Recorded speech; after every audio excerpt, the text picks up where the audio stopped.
పశ్చిమ గోదావరి జిల్లా భీమవరంలో అయితే అవినీతి తిమింగలాన్ని అయితే ఏలూరుకు సంబంధించి ఏసీబీ అధికారులు అయితే రెడ్ హ్యాండెడ్గా పట్టుకున్న పరిస్థితులు అయితే ఉన్నాయి.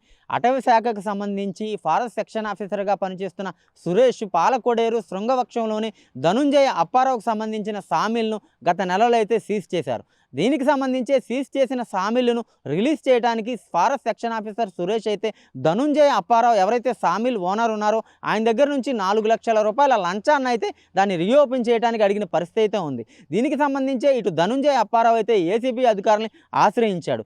ఏసీబీ అధికారులు డిఎస్పీ ఆధ్వర్యంలో ఒక బృందాన్ని ఏర్పాటు చేసి పక్కా ప్రణాళికతో ఇటు Dhananjaya Apparao forest section officer సురేష్కి 4 లక్షల రూపాయల లంచం ఇస్తుండగా రెడ్ హ్యాండెడ్గా తన నివాసంలో అయితే పట్టుకున్న పరిస్థితి అయితే ఉంది. అయితే ఈ ఫారెస్ట్ సెక్షన్ ఆఫీసర్ సురేష్ అలా కార్యాలయంలో అలాగే నివాసంలో కూడా ఏకకాలంలో దాడులు చేసి అతన్ని పట్టుకున్న పరిస్థితి అయితే ఉంది. ఇటు ఏలూరుకు సంబంధించి డిఎస్పీ ఆధ్వర్యంలో ఒక ప్రత్యేక బృందాన్ని ఏర్పాటు చేశారు. అయితే డిఎస్పీ కూడా ఇటువంటి చర్యలకు పాల్పడితే ఎవరైనా అధికారులు ప్రజల వద్ద నుంచి కూడా లంచం అడిగినప్పుడు ఏసీబీ అధికారులను ఆశ్రయించాలని చెప్పి ఇటువంటి పనులు చేస్తే అధికారులను ఉపేక్షించేది లేదని చెప్పి కూడా ఆయన హెచ్చరించిన పరిస్థితి అయితే ఉంది.